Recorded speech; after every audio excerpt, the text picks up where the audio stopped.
नमस्कार साथियों, स्वागत है आप सभी का आपके अपने यूट्यूब चैनल B2 पॉलिटेक्निक पर। फ्रेंड्स, इस वीडियो में हम लोग पढ़ने वाले हैं एंटरप्रेन्योरशिप एंड स्टार्टअप्स का दूसरा यूनिट और उसका अगला पार्ट। मतलब हम लोग इससे पहले बिजनेस आइडिया देयर इम्प्लीमेंटेशन पढ़ चुके हैं, discovering ideas and visualisation the business पढ़ चुके हैं। इस वीडियो में आपका एक्टिविटी मैप पढ़ा जाएगा। तो मेरे प्यारे साथियों, एक्टिविटी मैप क्या होता है? तो एक्टिविटी मैप जो होता है वो आपका कोई भी प्रोडक्ट को बनाने में, किसी भी मैन्युफैक्चरिंग इंडस्ट्री द्वारा सो लेकर के किसी भी कस्टमर तक पहुंचने में जितने सारे एक्टिविटी होते हैं उसी सभी को बिजनेस एक्टिविटी बोलते हैं। और उसे एक मानचित्र में लिख देना, व्यवस्थित कर देना, सारे प्रोसेस को इंगित कर देना बिजनेस एक्टिविटी मैप कहलाता है। तो मेरे प्यारे साथियों, इस बिजनेस एक्टिविटी को समझाने के लिए मैं आपको एक एग्जाम्पल देना चाहता हूँ। उस एग्जाम्पल से आप लोग बहुत ही आसानी से समझ पाएंगे कि बिजनेस एक्टिविटी मैप क्या होता है। फिर आपको रट्टा मारने की ज़रूरत नहीं है। मेरे प्यारे साथियों, रेल व्हील प्लांट आप लोगों को पता होगा, बिहार के बेला जो कि सारण डिस्ट्रिक्ट में है। यहाँ पे क्या होता है? यहाँ पे रेलवे का बनता है चक्का, पहिया। रेलवे का पहिया बनाया जाता है बिहार के सारण जिले में स्थित रेल व्हील प्लांट बेला में स्थित है। यहाँ पे सारे चक्कों का, बिहार में जितने सारे रेलवे का पटरी बनता है, पटरी नहीं, पटरी पे चलने वाला पहिया होता है, ट्रेन चलती है तो पहिए से चलती है, वो सारे पहियों का निर्माण बिहार के बेला जिले में होता है, रेल व्हील प्लांट में। तो आप सभी को मैं बताना चाहता हूँ, मान लीजिए ये आपका रेल व्हील प्लांट बेला होगा, ठीक है। और यहाँ पे पहिया बनाने के लिए क्या करने होंगे? पहिया बनाने के लिए देख सकते हैं किस प्रकार से आयरन को गर्म किया जाता है। आयरन को गर्म किए जाते हैं, फिर उसे पिघला करके उसे एक शेप दिया जाता है।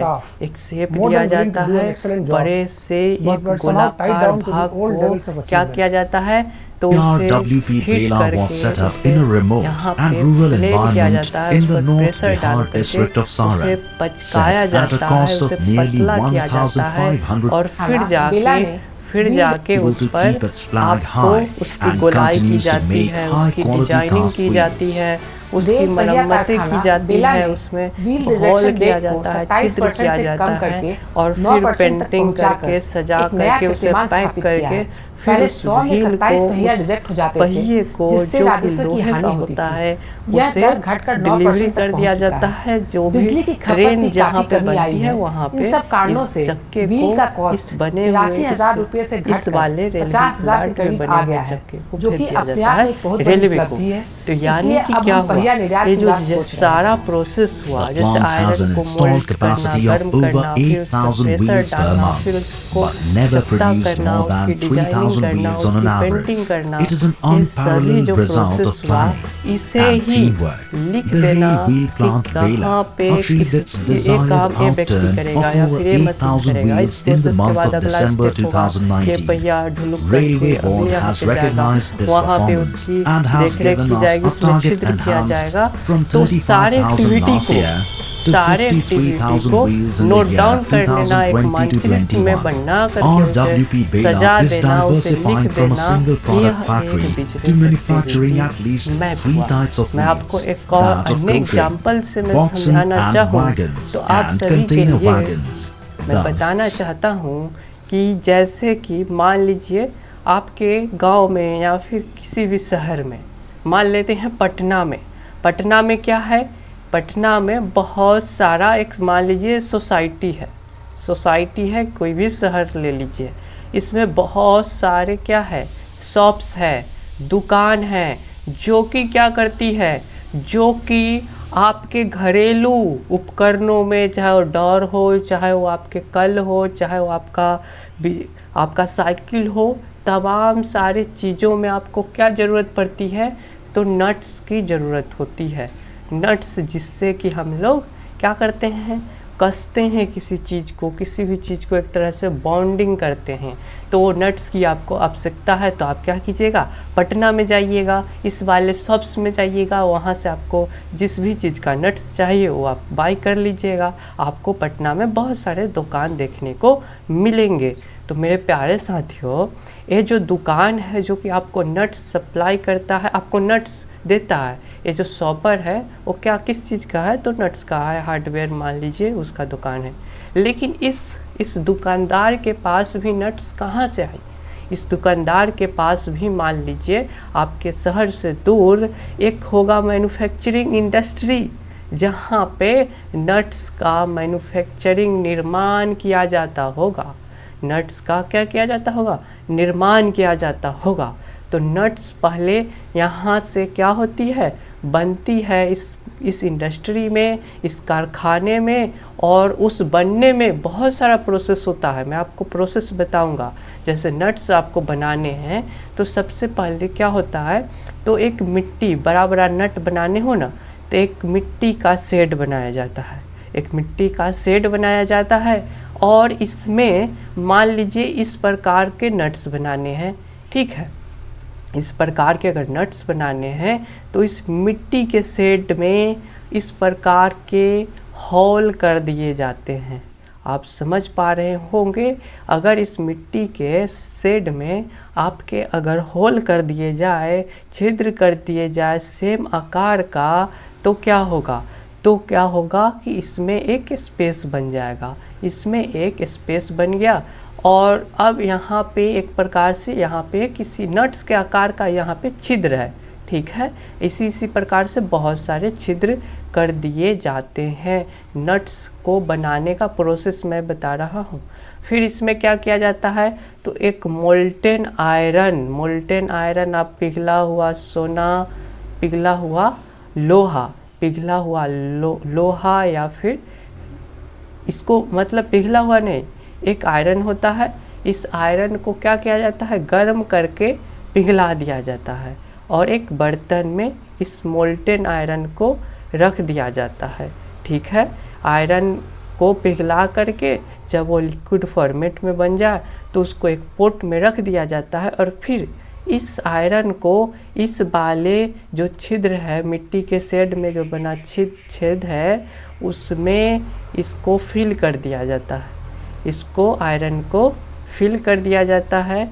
और ये आयरन जो है वो जब वहाँ पे जब इसको ठंडा होने पे यहाँ से क्या किया जाता है, इस छेद से उस नट्स को निकाल लिया जाता है।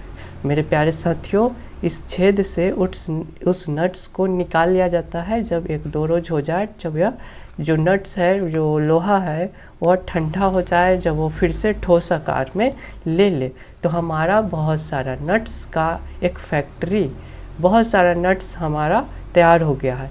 लेकिन अभी भी ये नट्स बना नहीं है, इस नट्स में बहुत सारे प्रोसेस करने होते हैं। जैसे अभी तो एक शेप तैयार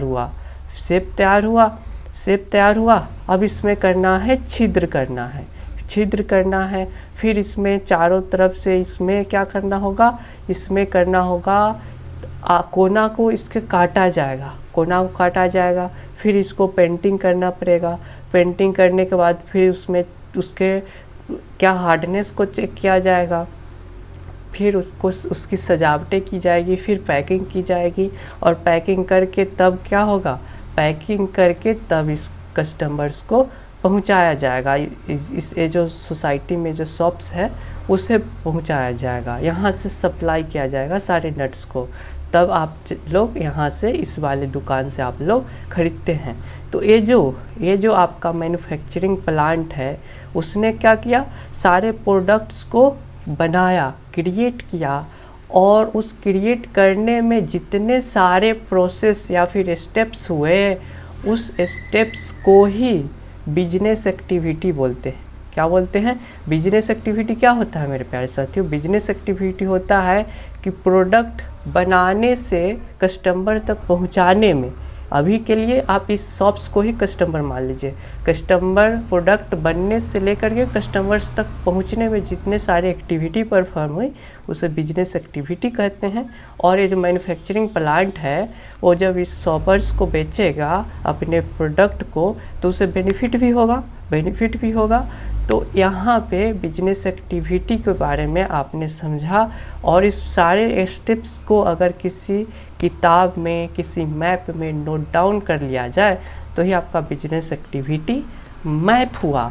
साथियों, नट्स बनाने में सबसे पहला प्रोसेस जो होता है वो होता है कास्टिंग, ठीक है।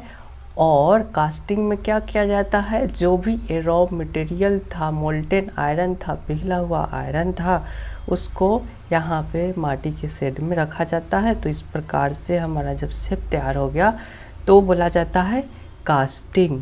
इसके बाद मेरे प्यारे साथियों किया जाता है कास्टिंग के बाद ड्रिलिंग मतलब कि मान लीजिए इस नट्स में छिद्र करना हो तो उसे बोल लेंगे क्या, ड्रिलिंग, ठीक है। और उसके बाद मेरे प्यारे साथियों नट्स में बनाते हैं थ्रेड्स मतलब कि मान लीजिए कोई नट्स है तो उसमें गुना नहीं रहेगा, ऐसे गोला नहीं रहेगा, तो नट्स कैसे कसाएगा, ठीक है, को किस प्रकार से किसी भी चीज़ पर पकड़ बनाएगा। तो जो गुना बनाते हैं उसे बोलेंगे क्या, थ्रेड्स, ठीक है। और उसके बाद मेरे प्यारे साथियों माफ़ कीजिएगा, थ्रेड्स करते हैं उसको बोला जाता है टैपिंग, ठीक है, ओके।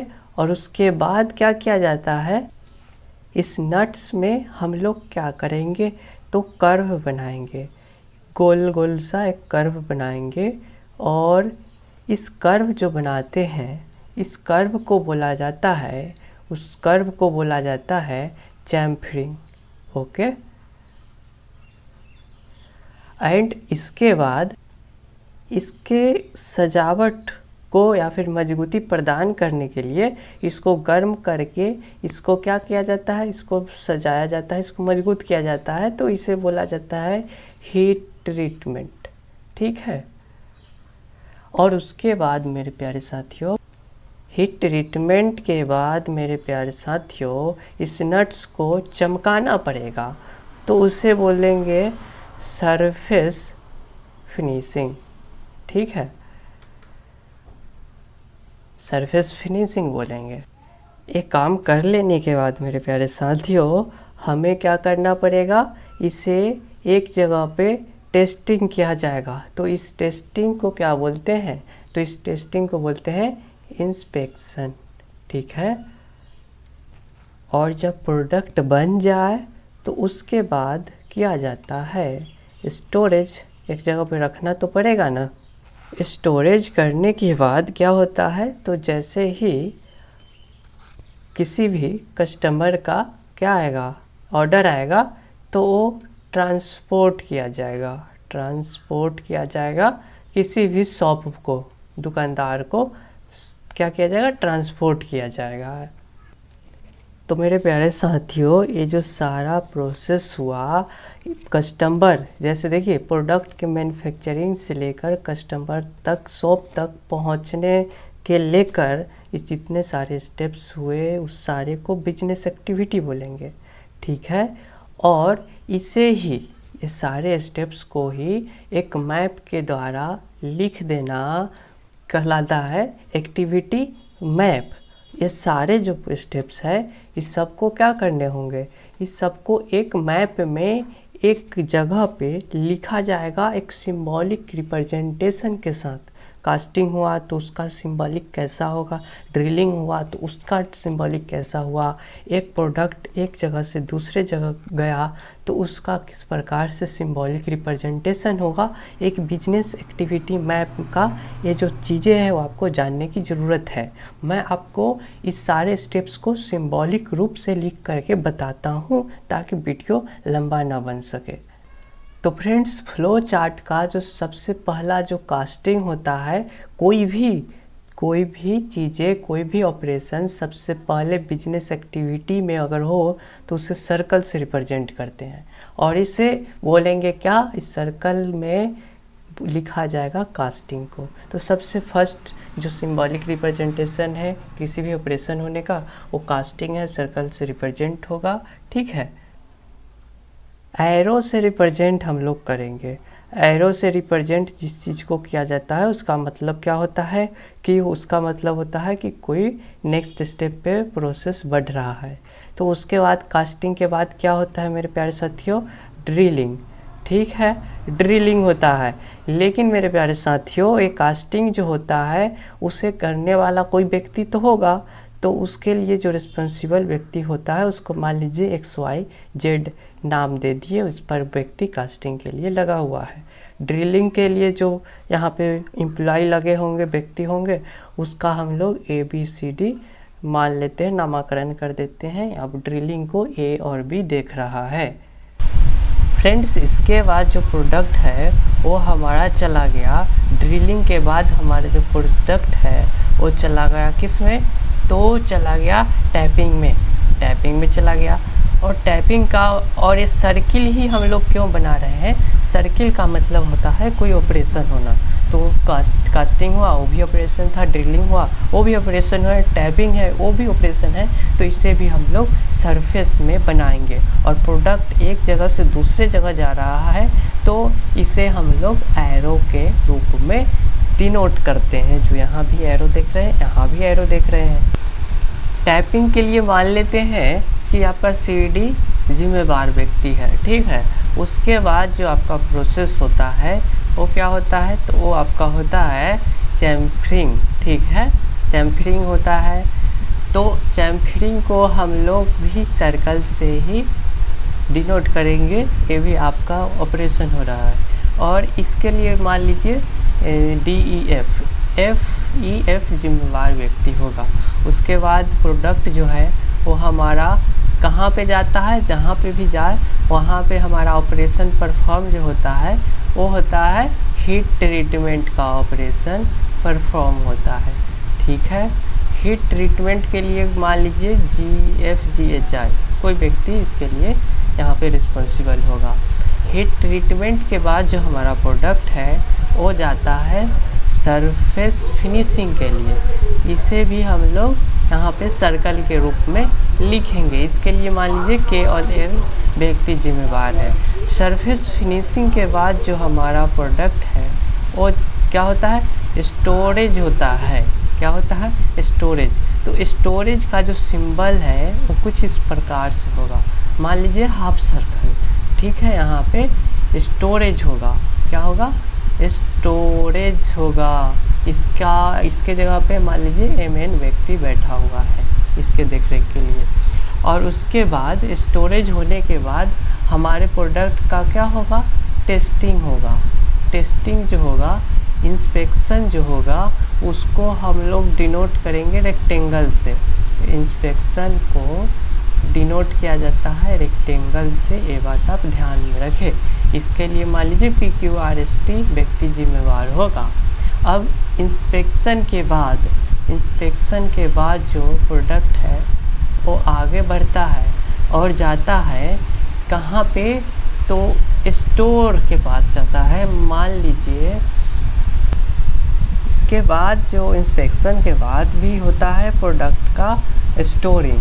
क्या होगा, परमानेंट स्टोरिंग होगा। यहाँ पे देखिए परमानेंट स्टोरिंग। यहाँ से क्या होता है, यहाँ पे जो सरफेस फिनिशिंग के बाद टेम्पोररी स्टोरेज किया जाता है, कुछ समय के लिए किया जाता है, उसके बाद जांच उच किया जाता है। बट यहाँ पे इंस्पेक्शन के बाद अब परमानेंट स्टोर कर लिया गया है।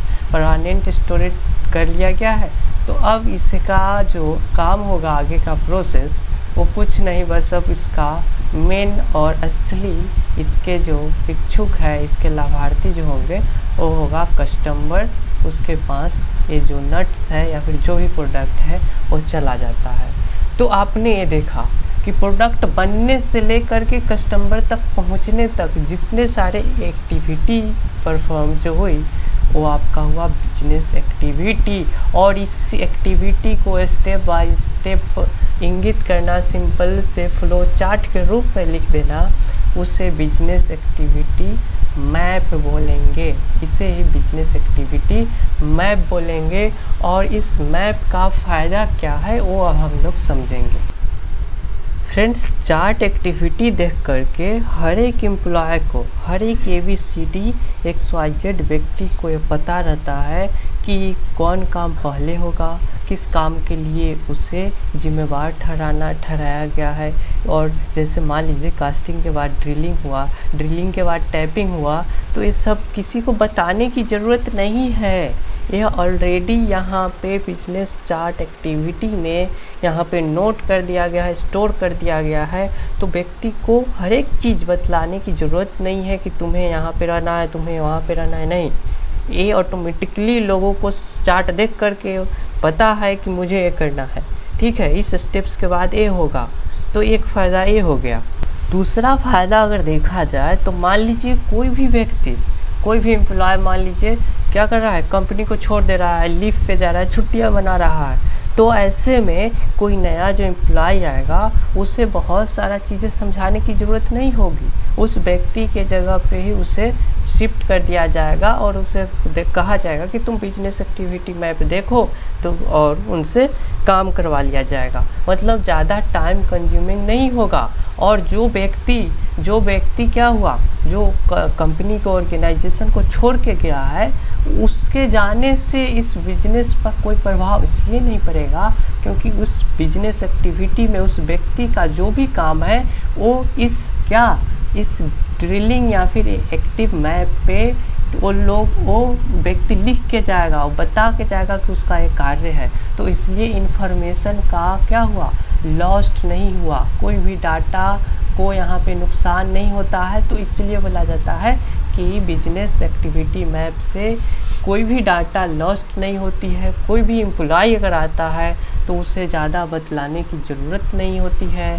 और तो और इस बिजनेस एक्टिविटी मैप का 3 फ़ायदा हुआ। फर्स्ट तो ये हो गया कि कौन कार्य किस स्टेप्स पर होंगे, प्रोसेस जो है पहले कौन सा होगा, दूसरे जगह पे कौन सा होगा, तीसरी जगह पे कौन सा होगा।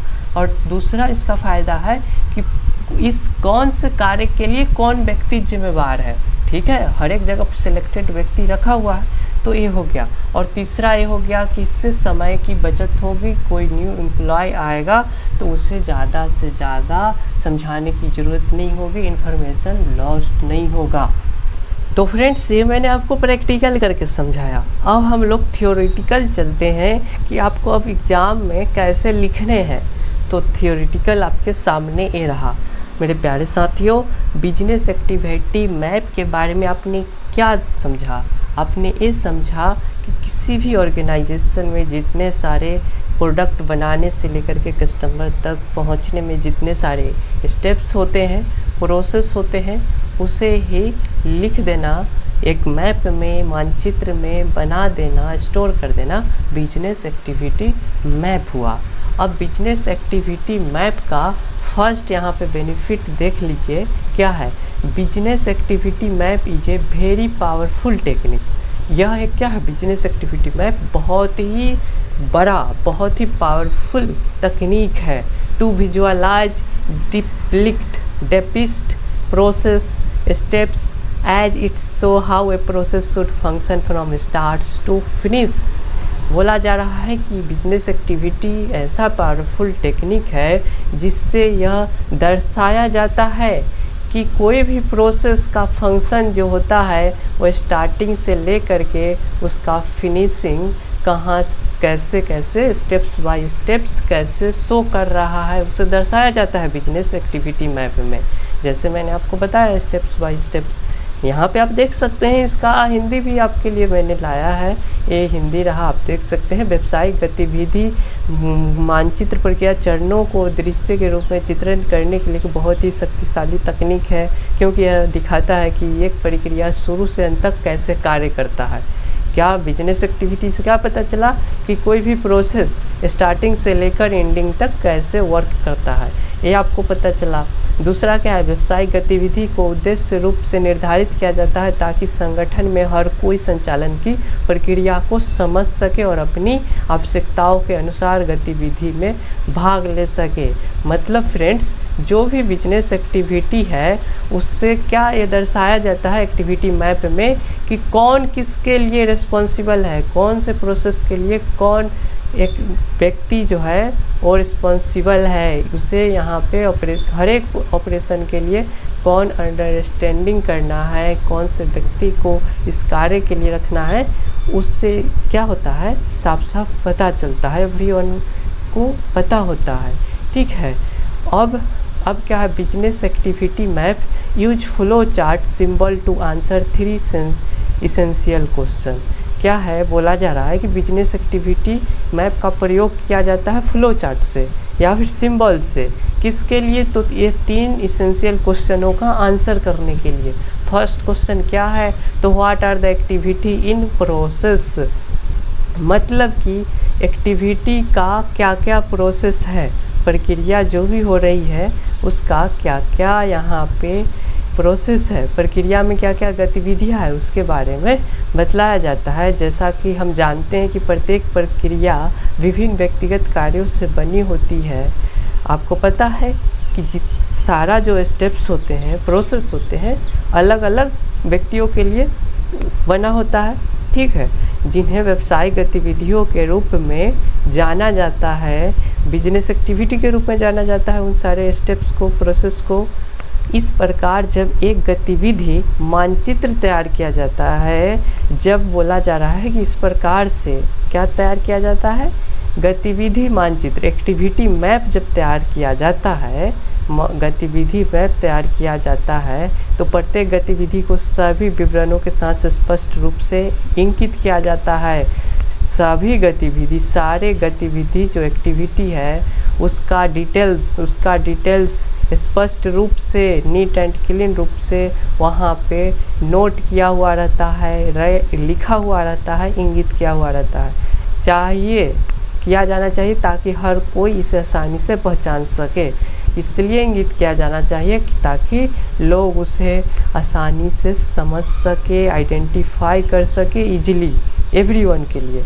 ठीक है, अब मेरे प्यारे साथियों, हु डज ईच एक्टिविटी, बोला जा रहा है कि कौन है जो ईच एक्टिविटी को करेगा। दूसरा बेनिफिट क्या है, दूसरा बेनिफिट ये है कि कौन है जो अब इस व्यक्ति, मतलब मैंने बताया कि हर एक चीज़ों के लिए कौन कौन से व्यक्ति कौन कौन से स्टेप्स के लिए रखे हुए हैं, उसे पता चलता है बिजनेस एक्टिविटी से ही, प्रत्येक गतिविधि कौन करता है, इसे आपको इससे पता चलता है। एक्टिविटी मैप का क्या एसेंशियल फ़ायदा है उसके बारे में मैं बता रहा हूँ। एक्टिविटी मैपिंग में पहचाना जाता है कि किसी विशेष कार्य के लिए कौन जिम्मेवार है। ठीक है, जैसे कास्टिंग के लिए कौन जिम्मेवार था, ड्रिलिंग के लिए कौन जिम्मेवार है, या फिर चैम्फरिंग के लिए कौन जिम्मेवार है, ये आपको बिजनेस एक्टिविटी मैप से पता चलता है। इस प्रकार गतिविधि मानचित्र संगठन की व्यावसायिक गतिविधि में भाग लेने वाले प्रत्येक व्यक्ति की भूमिका और जिम्मेवारी को स्पष्ट करता है। अगर आप सबके लिए विशेष कार्य है तो मानचित्र में आपके व्यवसाय की जितने भी बिजनेस एक्टिविटी में भाग ले रहे व्यक्ति जो होगा, पर्सन होगा, एम्प्लॉय होगा, उसकी भूमिका और जिम्मेवारी को स्पष्ट करेगा। ठीक है, स्पष्ट करेगा, वही चीज़ों को बताया गया है। क्या बताया गया है कि thus through activity map sequence of operation are clearly descripted. ठीक है, activity map is use to identify and understand strategical capability by mapping how the different activities of an organisation are linked together. किस प्रकार से activity map एक दूसरे व्यक्तियों से steps से लिंक है, उन सब चीज़ों के बारे में एक्टिविटी मैप से पता चलता है। अब क्या है, गतिविधि कब होती है, गतिविधि कब होती है मेरे प्यारे साथियों, व्हेन डज एक्टिविटी अकर्स, उसके बारे में बताया गया है। और हु डज ईच एक्टिविटी, इसके बारे में तो हम लोगों ने पढ़ा है कि in activity map identify the responsible particular task, और फिर the activity map makes it clear on role responsibility everyone to participate business activity of the organisation.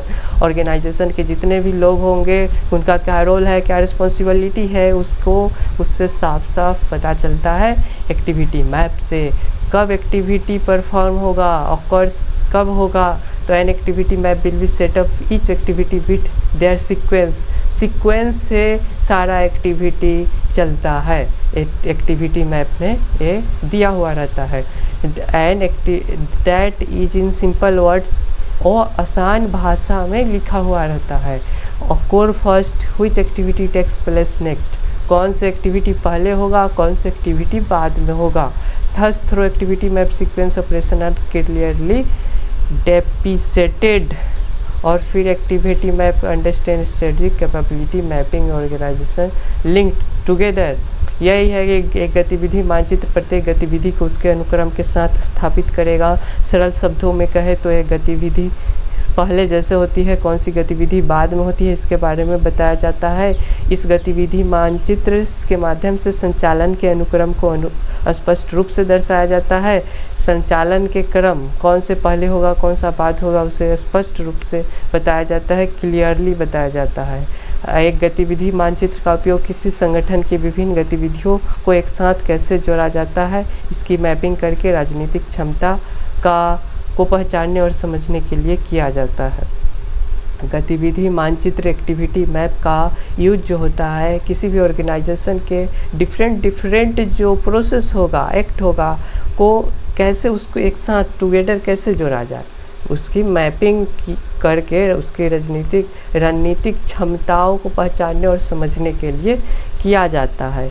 तो ये हम लोगों ने पढ़ा, क्या पढ़ा, ये हम लोगों ने पढ़ा हाउ डज एक्टिविटी अकर्स। तो 3 फायदे हमें पढ़ना है। तो हम लोग अभी तक क्या पढ़ चुके हैं, 3 फायदे पढ़ चुके हैं। अब हम लोग सिंबॉलिक यूज के बारे में पढ़ेंगे। जैसे जो भी ऑपरेशन जो हुआ, ऑपरेशन जो होता है उसको किस रूप में डिनोट किया जाता है, तो उसको सर्किल से डिनोट किया जाता है। ऑपरेशन को किस चीज़ से, तो सर्कल से। ऑपरेशन को किस चीज़ से मेरे प्यारे साथियों, तो जो भी ऑपरेशन है उस एक्टिविटी मैप में सर्कल से सिंबॉलिक रिप्रेजेंटेशन के रूप में। और इसका मतलब ऑपरेशन का मतलब होता है एक्शन, काम करना, ठीक है। It is 1 steps in the procedure, क्या है, तो यह एक स्टेप्स है, प्रक्रिया है। Any operation for making, alternating or changing the job said to be and operation.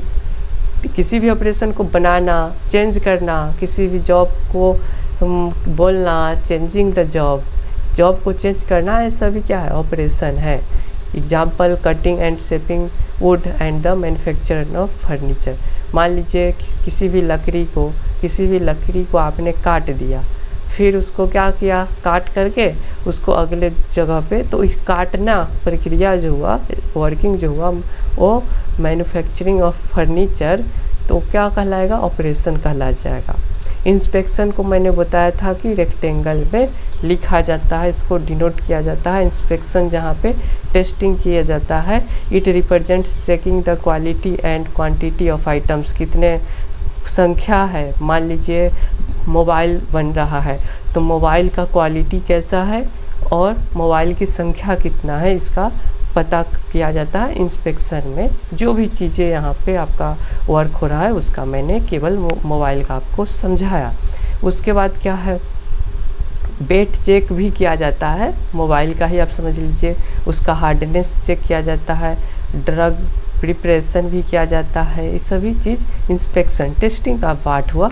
Transport होता है जब एक स्टेप से दूसरे स्टेप पर हम लोग जाते हैं, तो उसे मैंने बताया है कि एरो से लिखते हैं। तो मूवमेंट और ट्रेवल ऑफ वर्कर और material from one location to another, तो उसके लिए ये सिंबल एरो का निशान है। Steel rods being sent machine shops from stores, जैसे कि एग्जाम्पल क्या बताया है कि स्टील का जो रॉड है उसको मशीन शॉप तक भेजना क्या कहलाएगा, तो उसके लिए सिंबल का रिप्रेजेंटेशन किया जाएगा एरो से। तो ट्रांसपोर्ट जो हो रहा है उसको एरो से डिनोट किया जाता है। अब डिले और temporary storage, delay means the process has step due to some reason. मैंने बताया था आपको कि मान लीजिए किस इस प्रकार का सिंबल का डिनोशन किस लिए किया जाता है, तो कुछ समय के लिए किसी भी प्रोडक्ट को स्टोर किया जाता है, कुछ समय के लिए उसमें किसी भी कारणों से उसको रोक लिया जाए, पैकिंग करना हो वगैरह वगैरह, तो डिले थोड़े समय के लिए स्टोरेज किया जाए, तो उसके लिए ये वाला आपका सिंबल है। एक बार मैं फिर से बता देता हूँ, ये रहा उसका सिंबल, ठीक है, ये रहा उस सबका सिंबल। अब मेरे प्यारे साथियों, अब क्या करना है, अब हमें देखना है स्टोरेज, जो परमानेंट स्टोरेज होगा, परमानेंट स्टोरेज उसको ट्रायंगल के रूप में क्या किया जाता है, डिनोट किया जाता है ट्रायंगल के रूप में। और ये जो है it is a stage finish good raw material waiting for action A finish product in stock room. जो प्रोडक्ट सब कुछ हो जाए, प्रोडक्ट तैयार हो जाए, अब केवल उसे कस्टमर तक भेजना है, तो उसके लिए यहाँ पे स्टोर किया, ये होता है आपका परमानेंट स्टोरेज बोला जाता है। अब सारा प्रोडक्ट बन के तैयार है, अब वो बेचाएगा, कस्टमर के पास जाएगा, तो उसके लिए आपको ट्रायंगल का उपयोग करना है। इसका मतलब स्टोरेज और टेम्प्रोरी स्टोरेज को इस प्रकार से लिखा जाता है, डिनोट किया जाता है। मेरे प्यारे साथियों, एडवांटेजेस में देखिए एक्टिविटी मैप का क्या क्या एडवांटेज है। एन एक्टिविटी मैपिंग डॉक्यूमेंट्स और बिजनेस प्रोसेस। एक्टिविटी मैपिंग जो है आपके बिजनेस को लिखित रूप में डिनोट करता है, ठीक है, एक एडवांटेज के रूप में हम लोग देख रहे हैं। दूसरा है मेरे प्यारे साथियों, an activity map capture your process in easy to understand. क्या है कि एक्टिविटी मैप कैप्चर कर लेता है आपके प्रोसेस को, आपके प्रोसेस को कैप्चर करेगा इन इजी टू अंडरस्टैंड, ठीक है, इजीली वो अंडरस्टैंडेबल होगा, उस प्रकार से आपके प्रोसेस को कैप्चर करेगा। And easy to follow format, आप किस प्रकार से काम कर रहे हैं, आपका फॉर्मेट क्या है, उसको क्या करेगा, इजीली फॉलो कर लेगा। And this gives you a blueprint how the process is done, जिससे आपको एक ब्लूप्रिंट तैयार होगा कि इस काम को किस प्रकार से करना है, ठीक है, किस प्रकार से इस काम को पूरा करना है। क्या है, एक्टिविटी मैप आपके प्रोसेस को इजीली समझता है, उसके फॉर्मेट को फॉलो करता है, जिससे आपको यह पता चलता है कि कोई भी काम को, कोई भी प्रोसेस को किस प्रकार से करना है, उसका एक ब्लूप्रिंट हमें देता है। एडवांटेजेस में ये हो गया। अब देखिए activity maps enable knowledge transfer. Activity map से आपके जो भी ज्ञान की है उसके जो ट्रांसफरेशन है उसमें वृद्धि होती है। जैसे capturing your process capture knowledge that would otherwise be lost when employ move on from organisation. मान लीजिए मैंने बताया कि हर एक कार्य के लिए कोई व्यक्ति जिम्मेवार है। फर्स्ट काम के लिए कास्टिंग के लिए ए बी जिम्मेवार था और ड्रिलिंग के लिए मान लीजिए सी डी जिम्मेवार था। तो मान लीजिए इसमें से क्या है, डी अगर कंपनी को छोड़ के चला जाए तो इसके जगह पे कोई और कंपनी, इस कंपनी को, ऑर्गेनाइजेशन को छोड़ के चला जाए तो इसके जगह पे किसी और एम्प्लॉय को रखना होगा। तो इस एम्प्लॉय अगर अपने साथ सारा इन्फॉर्मेशन लेकर अगर चला जाए तब तो समस्या आने वाली है कि फिर जो नया व्यक्ति आएगा उसको सब कुछ समझाना पड़ेगा।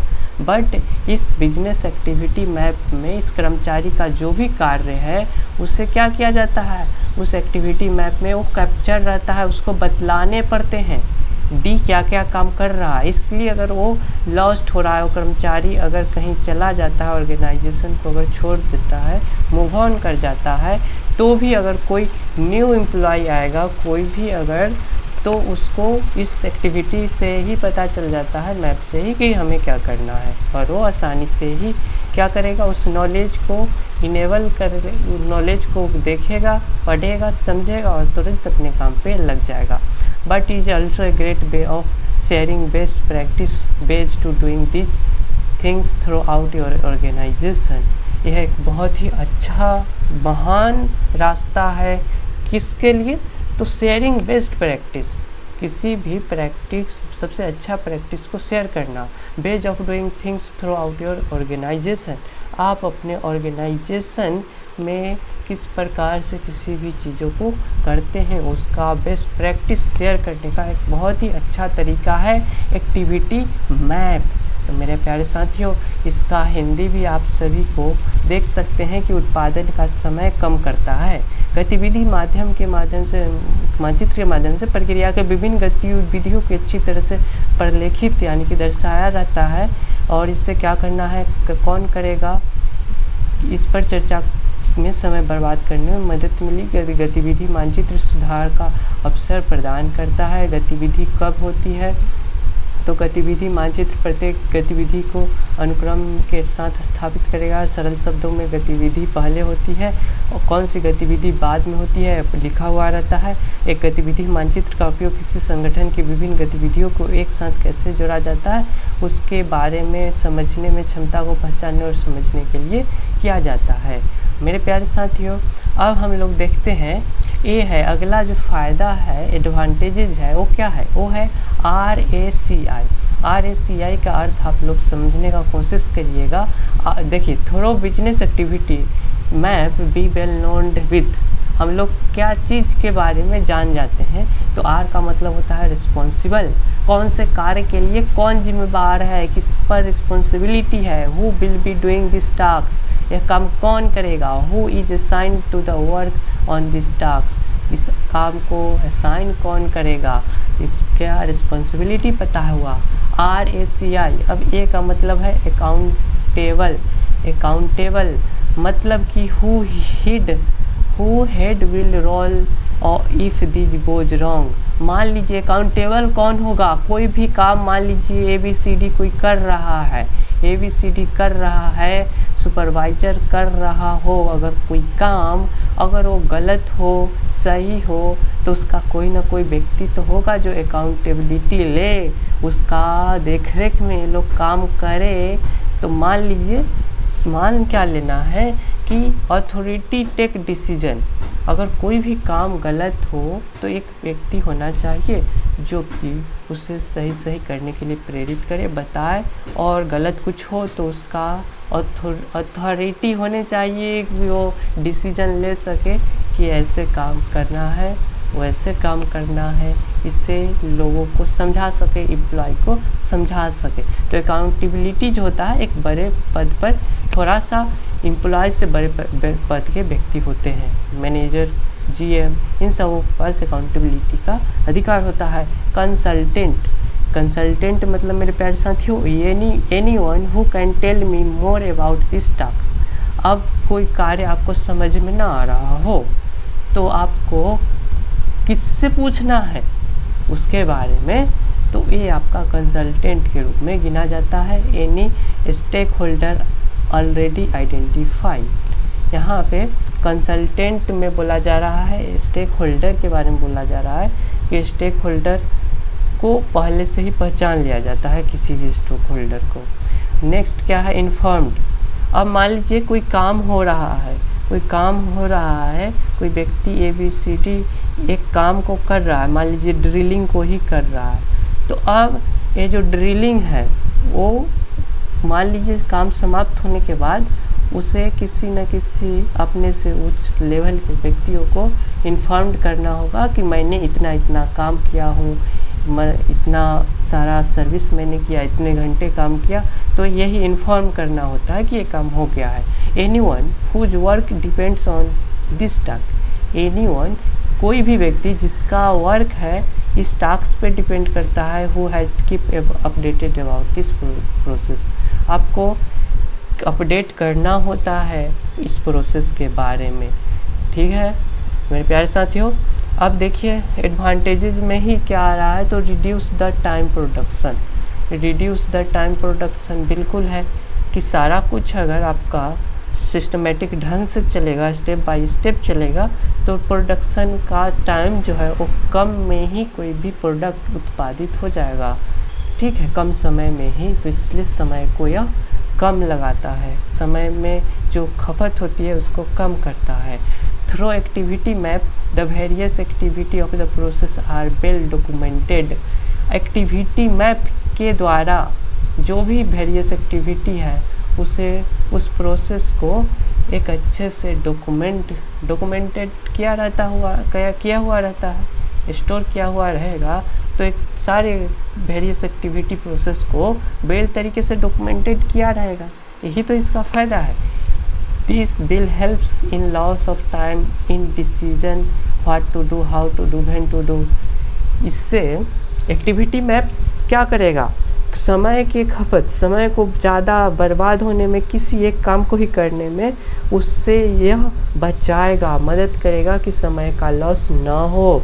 जैसे कि समय का लॉस कहाँ होता है, डिस्कशन सारे लोग करेंगे, सारे एम्प्लॉय कि हम ये करेंगे, आप ये कर लीजिए, वो कर लीजिए। तो ऐसे में प्रतिदिन अगर डिस्कशन ही होगा कि आज मैं काम करूँगा, वो तुम करो, तो ऐसे में क्या होगा, समय का लॉस होगा। तो इसलिए how to do, what to do, who will do, when to do, कब करना है, किस लिए करना है, किसको करना है, क्या करना है, इस सबों में डिस्कशन नहीं होता है। इससे समय का बचत होता है। ये एक्टिविटी मैप का एडवांटेज है।